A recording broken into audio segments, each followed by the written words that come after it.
les thyristors, les triacs, les diacs, la diode Shockley. Au cours de cette leçon, nous allons étudier 3 nouveaux types de semi-conducteurs, spécialement utilisés dans le domaine de la commutation. Il s'agit du thyristor, du diac et du triac. Qu'est-ce que le thyristor? C'est un commutateur presque parfait, à la fois redresseur unidirectionnel et amplificateur. Quant au diac, il s'agit d'un dispositif bidirectionnel, devenant conducteur lorsque la tension appliquée dépasse un certain seuil. Enfin, le triac, de la même famille que le thyristor, diffère de ce dernier par le fait qu'il est bidirectionnel. Après avoir vu ces 3 nouveaux éléments, nous terminerons cette dernière leçon du cours de base d'électronique fondamentale par l'examen des nouvelles leçons d'électronique digitale, mais avant, nous terminerons également certains montages fondamentaux tels que la triode et les multivibrateurs à tubes électroniques et à base transistor que l'on verra après cette leçon. 1. Le thyristor. Le thyristor est une diode particulière au silicium, possédant un circuit DE-commande. Cet élément peut passer de l'état d'interdiction à l'état de conduction, mais dès que celui-ci est atteint, l'électrode de commande n'a plus la possibilité de commander le débit du courant. La structure de ce composant est assez complexe.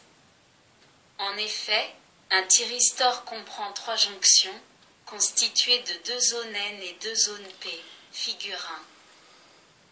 La zone P la plus basse constitue l'anode de la diode, alors que la cathode est formée par la zone N la plus haute. La zone P se trouvant sous la cathode constitue la gâchette et comporte donc le contact nécessaire pour la liaison au circuit extérieur. L'ensemble de ces différentes zones, formées par les procédés décrits dans les leçons précédentes, est renforcé par 2 disques de tungstène, comme on peut le voir figure 2. L'un de ces disques porte un câble tressé de connexion, correspondant à la cathode. Cet ensemble est enfermé dans un étui hermétique, dont la base se termine par un filetage correspondant à l'anode. Celui-ci permet en outre de fixer une plaquette métallique, servant de radiateur, afin de dissiper la chaleur pouvant endommager le composant.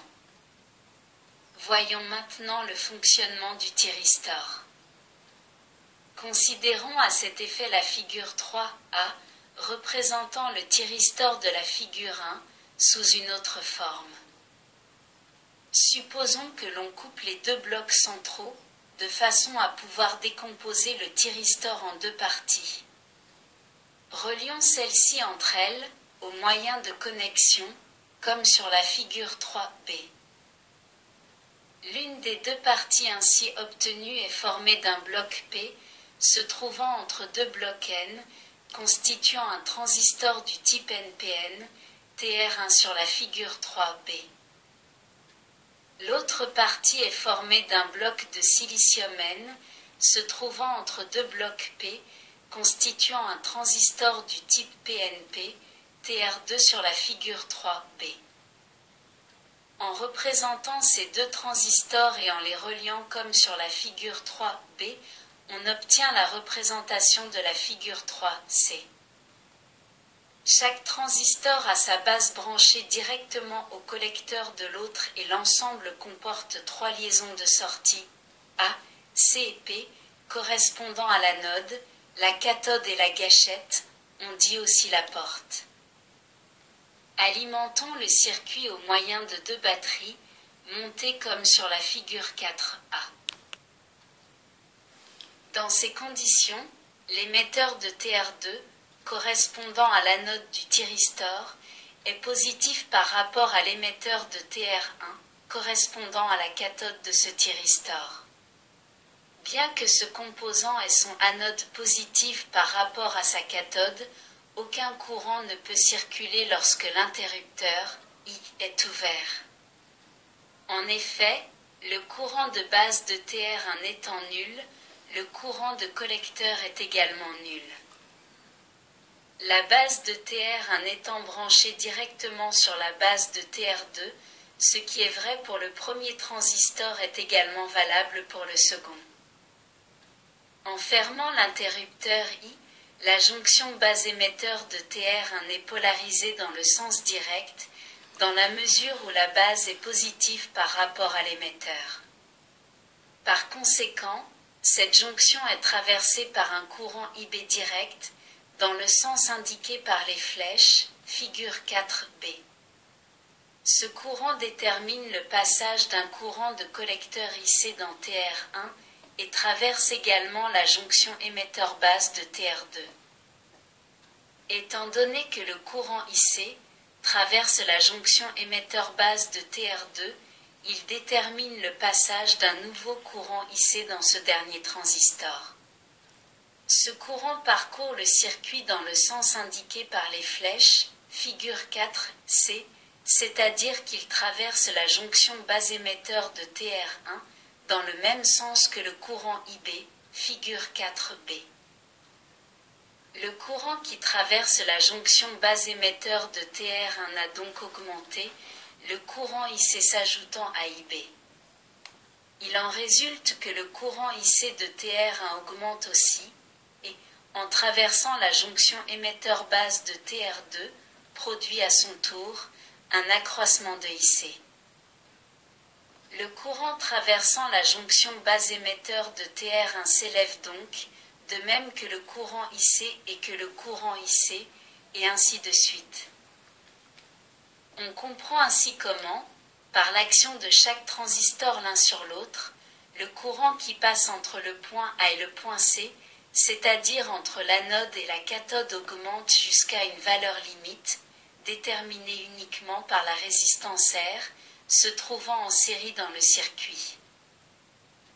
Lorsque cette valeur limite est atteinte, on peut ouvrir l'interrupteur I, comme le montre la figure 4c. Les transistors sont en effet désormais capables de se maintenir l'un et l'autre en état de conduction. On voit donc que le thyristor peut passer de l'état d'interdiction à l'état de conduction en appliquant un court instant un courant approprié sur le circuit de gâchette. Le fait que le courant continue de circuler après l'ouverture de l'interrupteur I signifie que la gâchette ne peut plus influer sur la valeur de celui-ci. Pour remettre le thyristor à l'état d'interdiction le plus rapidement possible, il suffit d'appliquer une tension négative à l'anode. Pour comprendre ce qui arrive dans ce cas, il faut se référer à la structure du thyristor et examiner la polarisation lorsque celui-ci est en état de conduction, figure 5. Dans ce cas, les trois jonctions sont polarisées dans le sens direct et à proximité de chacune d'elles, il y a un grand nombre de trous ou d'électrons libres.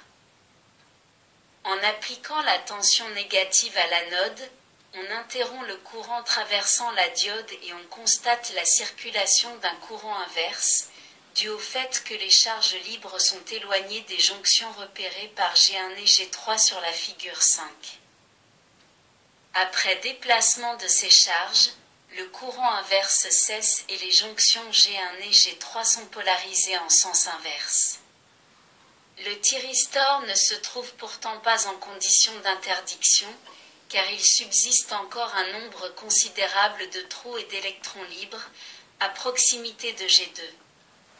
Ces dernières charges libres s'éliminent réciproquement par recombinaison dans la mesure où les jonctions G1 et G3 sont polarisées en sens inverse. Quand cette recombinaison est terminée, on peut appliquer une tension positive à l'anode sans remettre le thyristor en état de conduction. À ce moment, la gâchette a donc repris la possibilité de contrôler le thyristor. Le temps qui s'écoule entre l'instant où cesse le passage du courant et l'instant où on peut réappliquer une tension positive sur l'anode, sans que le thyristor revienne à la conduction, est dit temps de retour à l'état d'interdiction, il est normalement compris entre 10 mussecondes et 15 mussecondes. Il faut préciser que sur la figure 4a, pour simplifier l'explication, on a supposé que lorsque le thyristor se trouve à l'interdiction, il n'est pas traversé par un courant, mais cela n'est pas rigoureusement exact. En réalité, chacun des deux transistors composant le thyristor est traversé par un courant résiduel, comme on l'a vu dans les leçons précédentes concernant les transistors. Ce courant circule, même lorsque le circuit de base est ouvert. Ainsi, le courant résiduel des deux transistors représentant le thyristor circule dans le sens indiqué figure 4 pour les courants de collecteur, mais étant donné sa petite intensité, il n'est pas suffisant pour porter la diode, en conditions normales de fonctionnement, à l'état de conduction. Cependant, la présence de ce courant résiduel fait que la diode peut passer de l'interdiction à la conduction, même si le courant de gâchette est nul.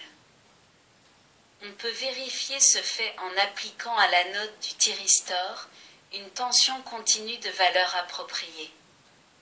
Cette tension donne au porteur constituant le courant résiduel une énergie suffisante pour libérer d'autres porteurs en plus grand nombre, ceux-ci, à leur tour libérant d'autres charges et ainsi de suite. Il se produit alors l'effet d'avalanche. Par conséquent, le courant augmente très rapidement et le thyristor passe ainsi de l'état d'interdiction à celui de conduction. Il est bon d'insister sur ce phénomène ayant une certaine influence lors du relevé des caractéristiques. Pour déterminer celle-ci, permettant de connaître comment varie le courant anodique, IA, en fonction de la tension anodique, va, pour différentes valeurs du courant de gâchette, IP, on a recours au circuit représenté figure 6. Sur cette figure, on peut voir le symbole graphique du thyristor, semblable à celui d'une diode, avec en plus, du côté de la cathode, une électrode correspondant à la porte. Au moyen de P1, on peut faire varier la tension anodique, VA, indiquée par l'instrument de mesure V, alors que l'appareil, I, indique les valeurs du courant, correspondant aux différentes tensions. Quant à P2, il sert à régler la tension appliquée entre la porte et la cathode, c'est-à-dire, en pratique, à doser le courant du circuit de porte. Lorsque ce courant a une valeur nulle, en faisant varier la tension anodique, on peut déterminer la caractéristique relative à IP égale 0 vert. L'allure de celle-ci est montrée figure 7. On voit que, lorsque la tension anodique passe d'une valeur nulle à une tension positive, plus va, le courant anodique, constitué par le courant résiduel, augmente d'abord progressivement en raison de l'effet d'avalanche. Ce courant atteint ainsi le point des commutations, correspondant à une valeur suffisante pour porter le thyristor de l'état d'interdiction à l'état de conduction. On parle alors de courant d'éocommutation. Dès que le thyristor est passé à l'état de conduction, il faut réduire la tension anodique pour éviter que le courant anodique prenne des valeurs excessives. On voit en effet que la caractéristique est presque verticale. On peut en déduire qu'il suffit de basses tensions anodiques pour obtenir des courants anodiques élevés. Le thyristor reste à l'état de conduction, même si la tension anodique tombe à des valeurs assez basses, pourvu que l'on ne descende pas au-dessous d'une valeur, dite valeur détenue. Au-dessous de celle-ci, le thyristor revient à l'état d'interdiction. D'autre part, lorsque la tension anodique augmente vers des valeurs négatives, va, la caractéristique prend une allure très semblable à celle d'une diode normale, polarisée en sens inverse, figure 7. Sur la figure 8a, on peut voir au contraire la modification de la caractéristique anodique lorsque le courant de gâchette prend des valeurs supérieures à 0. On peut noter la diminution de la tension anodique en fonction de laquelle se situe le courant de commutation. Si le courant de gâchette est très supérieur à 0, la caractéristique prend l'allure illustrée figure 8b. Cette allure est très semblable à celle de la caractéristique d'une jonction PN. Pour l'emploi d'un thyristor, il est également nécessaire de connaître la caractéristique de commande, c'est-à-dire la caractéristique montrant comment varie le courant de gâchette IP lorsque la tension Vp, appliquée entre la gâchette et la cathode, est modifiée. On peut trouver les valeurs de ces grandeurs au moyen du circuit de la figure 9. En reportant sur un diagramme les valeurs de la tension et du courant ainsi déterminées, on peut tracer la caractéristique de commande du thyristor considéré. En refaisant ce tracé avec un autre thyristor du même type, on trouverait une caractéristique qui pourrait être très différente. Ce fait est dû aux inévitables différences de construction que l'on rencontre dans ces composants. Pour cette raison, les caractéristiques de commande des thyristors, fournies par les constructeurs, comprennent deux courbes délimitant une zone dans laquelle peut se trouver la caractéristique pour un type de thyristor donné. Il faut se souvenir qu'en augmentant la tension de la gâchette Vp, on atteint une valeur, en correspondance de laquelle le courant de gâchette IP s'avère suffisant pour provoquer la conduction du thyristor. En raison des différences de construction, ces valeurs varient d'un thyristor à un autre pour un même type de composant. La surface assurée de la figure 10b indique les points possibles de commutation. Elle est délimitée par les valeurs VPMIN et IPMIN. Cette surface représente donc la zone dans laquelle la commutation est possible, mais non certaine, alors que la zone supérieure indique les valeurs où la commutation est certaine, dans tous les cas. Il faut encore noter que toutes les valeurs comprises dans la zone supérieure ne peuvent pas être adoptées pour la commande d'un thyristor. En effet, pour certaines de ces valeurs, la puissance dissipée dans la jonction gâchette-cathode dépasserait les possibilités du thyristor. En conséquence, la puissance maximale dissipable sans risque est indiquée par la courbe en pointillé. La caractéristique de commande, dans son aspect définitif, est représentée sur la figure 10c. 1.1. Principe de l'amorçage par la gâchette. L'amorçage du thyristor par sa gâchette ou porte est le système d'amorçage le plus courant. Le thyristor est monté sur le circuit, de façon à être polarisé dans le sens direct, voire figure 11. On applique une impulsion positive sur la gâchette, IG. Le transistor TR1 reçoit donc IG comme courant de base. De ce fait, son courant de collecteur passe IG bêta 1, où bêta 1 égale gain en courant de TR1. Ce courant est à son tour injecté dans la base de TR2, qui débite alors un courant IG bêta 1 bêta 2, où bêta 2 égale gain en courant de TR2. Ce même courant IG bêta 1 bêta 2 de collecteur de TR2 est réinjecté sur la base de TR1. Deux cas doivent alors être considérés. 1 degré, le produit bêta 1 bêta 2 est plus petit que 1, le dispositif ne s'amorce pas. 2 degrés, le produit bêta 1 bêta 2 est proche de l'unité, le processus de l'amplification se manifeste et le thyristor passe à l'état conducteur. Ces deux conditions, bêta 1 bêta 2 inférieur à 1 et bêta 1 bêta 2 proche de 1, caractérisent l'état du thyristor en fonction du courant. Le gain bêta d'un transistor au silicium croît en effet généralement avec le courant, plus exactement le gain en courant croît avec le courant d'émetteur. Avec un courant de gâchette faible, le produit bêta 1 bêta 2 est inférieur à 1. Le thyristor reste bloqué. Avec un courant de gâchette de valeur plus élevée, c'est-à-dire avec une impulsion de commande suffisante, les courants d'émetteur sont assez élevés pour bêta 1 bêta 2 donne une valeur tendant vers l'unité, c'est-à-dire bêta 1 bêta 2 égale 1.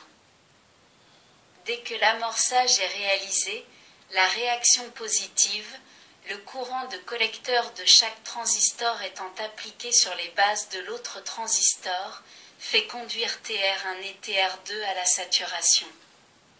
Ces deux composants se maintiennent dans cet état, même si le signal de commande disparaît. 1, 2.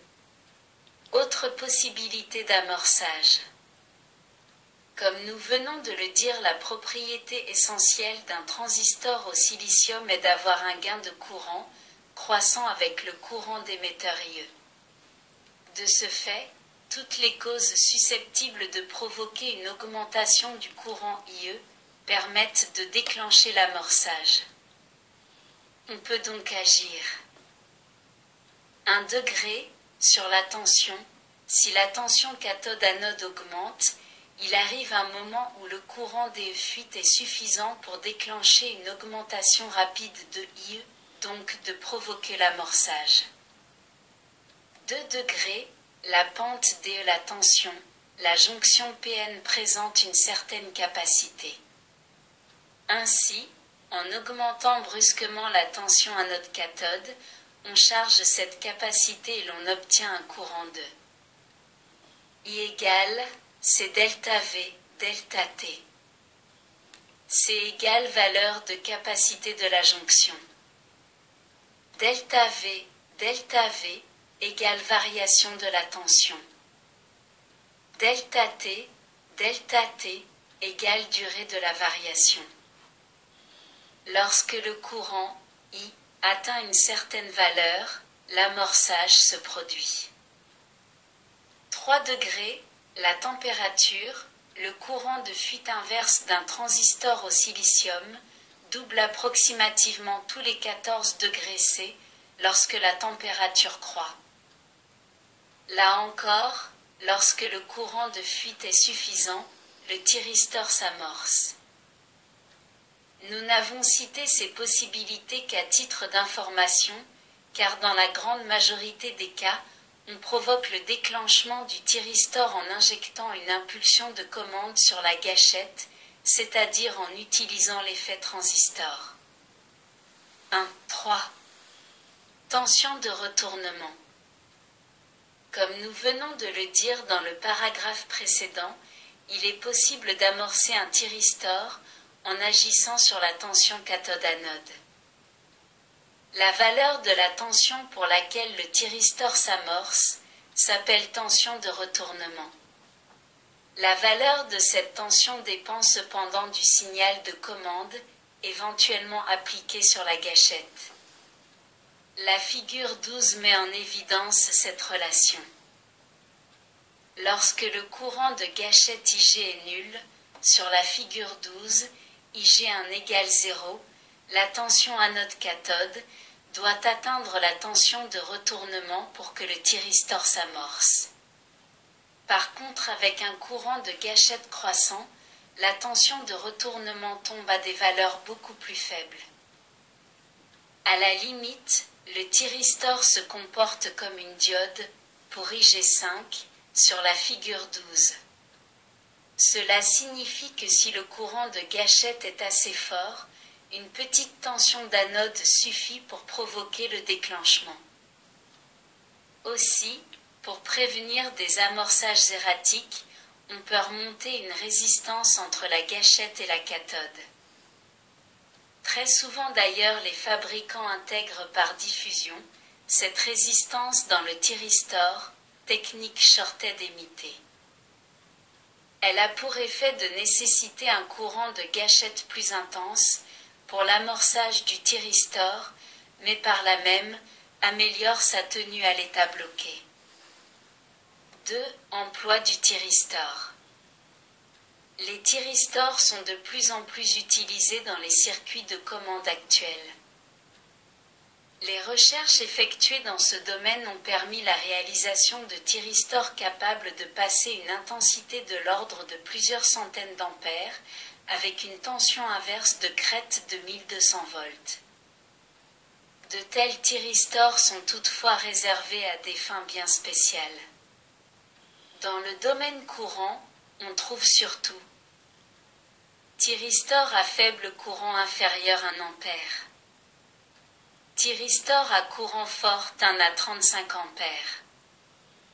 Thyristor de forte puissance 35 à 150 ampères environ. Les applications des thyristors sont très vastes et plus particulièrement en électronique industrielle. On les trouve également dans certains appareils électroménagers où ils peuvent en plus d'une fonction spécifique remplacer un transformateur. La figure 13 illustre une application courante, le variateur des vitesses. Prise directement sur le secteur, la tension à l'allure sinusoïdale, représentée figure 14a. En insérant le circuit de la figure 13, la tension au maximum n'est plus qu'une demi-sinusoïde. Dans ce cas, le thyristor se comporte comme une diode, figure 14b. Ainsi, en insérant le dispositif entre la prise secteur et le moteur, la vitesse du moteur M diminue, on n'utilise en effet que les alternances positives pour l'alimenter. Pour diminuer encore la vitesse, on agit sur le potentiomètre P1. La tension qui alimente alors le moteur prend l'allure indiquée figure 14C. On remarque qu'il ne subsiste qu'une partie de l'alternance positive. En continuant d'agir sur P1, on peut arriver à n'avoir plus qu'une petite partie de l'alternance positive, figure 14D, ou même plus rien du tout, c'est-à-dire suppression complète de l'alternance positive. Il faut remarquer un fait essentiel, la diminution de la vitesse s'effectue sans réduire la tension appliquée au moteur, sauf à très basse vitesse, mais uniquement en agissant sur le temps des conductions. Cela signifie que le moteur conserve pratiquement toute sa puissance, quel que soit son régime. Revenons au schéma de la figure 13. Dans un circuit de ce type, la tension de commande de la gâchette est obtenue par un pont diviseur R1, R2 et R3 branchés entre l'anode du thyristor et le potentiomètre P1. Lorsque la tension appliquée sur l'anode du thyristor augmente positivement, celle appliquée sur la gâchette augmente également, étant donné qu'elle est transmise par D1. De cette manière, on atteint ainsi la valeur nécessaire pour déclencher la conduction du thyristor. Cette valeur est atteinte en des temps différents, selon la position du curseur du potentiomètre. Lorsque le curseur est en A, la tension de déclenchement est atteinte peu de temps après le début de l'alternance positive, qu'a illustré figure 14b. En déplaçant le curseur de P1 vers B, on diminue la tension de commande par l'introduction d'une résistance supplémentaire. La conduction du thyristor ne se produit alors qu'un certain temps après le début de l'alternance positive, qu'a illustré figure 14c. D'après ce qui a été dit, on pourrait penser qu'il est impossible de laisser le thyristor en état de conduction après le temps T3, figure 14, or on voit que ceci est possible, figure 14D. On arrive à ce résultat grâce au condensateur C2, qui détermine un déphasage entre la tension du secteur présente sur l'anode du thyristor et la tension de gâchette. Les deux tensions ne varient pas ensemble, la seconde étant en retard sur la première. En effet, la tension de gâchette atteint son maximum positif, alors que la tension d'anode du thyristor a déjà commencé à diminuer. Le temps de conduction entre T4 et T5 est évidemment très court, ce qui veut dire que la vitesse du moteur est alors très faible. À la fin de toute alternance positive, la tension secteur s'annule, interrompant la conduction du thyristor. Pendant les alternances négatives, les diodes D1 et D2 sont polarisés en sens inverse et le système reste bloqué. La conduction reprend à l'alternance positive suivante, dans les diodes d'abord, dans le thyristor ensuite, lorsque la tension de déclenchement est atteinte. Quand la tension d'alimentation du moteur a l'allure de la figure 14D, presque impulsionnelle, il se produit des parasites dans les radiofréquences, pouvant perturber la réception radio. Pour éliminer cet inconvénient, on a placé un condensateur C1 réduisant en grande partie ces troubles. Ce montage n'est ici donné que comme exemple d'application des thyristors, que l'on trouve dans de très nombreux circuits en électronique industrielle.